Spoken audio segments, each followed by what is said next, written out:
Ladies and gentlemen, my name is Nonoy. Ilang taon ka na? 10 years old.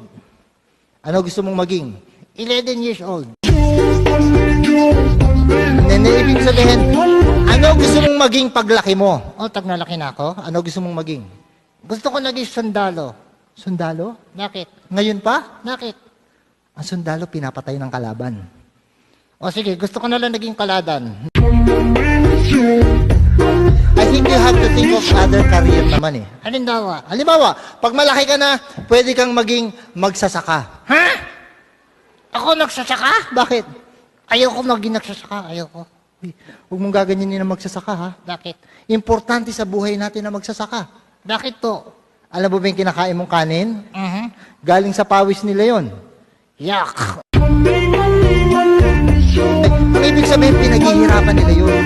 Talaga? Ay, naku, Noy, ha? Alam mo, sinama kita rito dahil wala ng pasok, pero hindi ko gusto yung ginawa mo sa klase natin, ha? Bakit, teacher? Nakita mo ba yung mga report card mo? Nakita ko. Puro bagsak. Ha?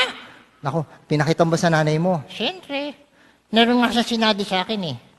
O ano sinabi nung nanay mo sa'yo nung nakita niyang bagsak ang mga grades mo? Sasabihin ko, Sabihin mo sa amin.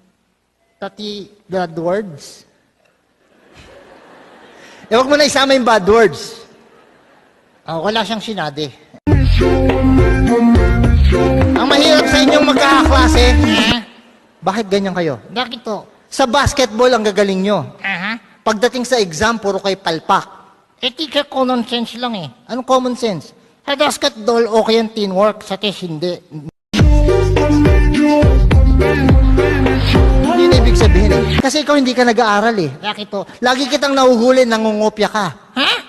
Yung katabi mo, kinokopyahan mo. Anong masama doon? Huy, masama ron ha. Pero alam yung kakaiba rito kay Nonoy? Bakit?